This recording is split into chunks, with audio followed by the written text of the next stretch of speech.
عليكم. خلونا اليوم نزين مع بعض هالغرفة لرمضان. اشتريت اغراض من تيمو حتى نجهز لرمضان، فخلونا هلا نبدا. رح بجيكم اول شيء انا شو اشتريت وبعدين رح نزين سوا. جبت هذا الصحن حتى احط عليه التمر وشوية مكسرات وحطها على الطاولة لحتى نفطر ونتسحر. وكمان جبت كثير أضوية على شكل نجمة وهلال، رح نحطهم سوا انا وريان ونفرجيكم كل شيء. اول جبت هاي موالين مكتوب عليها رمضان مبارك، ان شاء الله رح احطها هون على الحيط. وجبت كمان هذا الفانوس الصغير بضوي كتير حلو كيوت حتى نتصور فيه وكمان زينه للطاولة. واخر شيء جبته هو هدول هيك مكتوب عليهم كمان رمضان كريم بشكل هلال ونجمه، بيتعلقوا هون بالسقف وبينزلوا هيك لتحت، فكتير مرتبين ان شاء الله رح نعملهم مع بعض. وجبت هدول مكتوب عليهم كلمه بسم الله، هدول بينحطوا على الطاوله بيفوت جوات هالمحرمه حتى الناس اللي بيجوا بيفطروا عندكم اول ما يبداوا بالافطار يقولوا بسم الله، وكمان يكون ثواب لكم بنفس الوقت. شي جبته هن هدول بلاستيكات، بيجي ستاند بينحط عليها الصحن، وهاي الصغيرة بنحط عليها الكاسة، كمان كتير بيطلع مرتب بما انه كل الزينة باللون الذهبي او باللون الاصفر، فان شاء الله رح يطلع كتير حلو. تابعوا معنا وخلونا نبلش. يلا لا تنسوا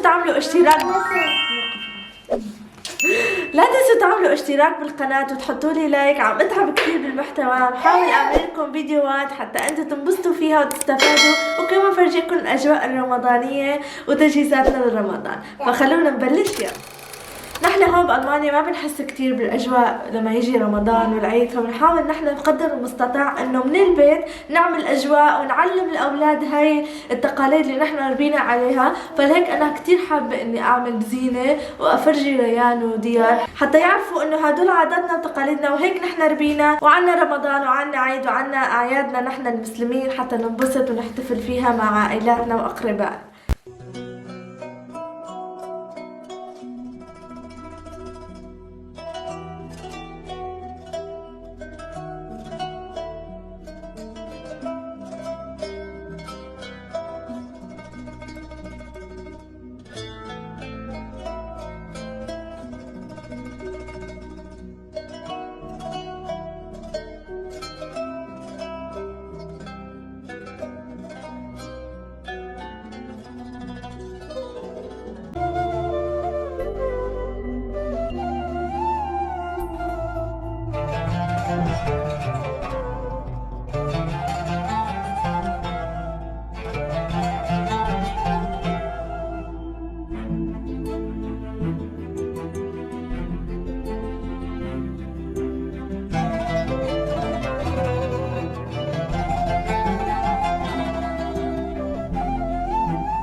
وهيك كانت زينة رمضان.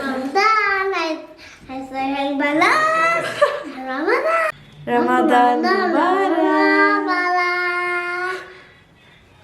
رمضان مبارك.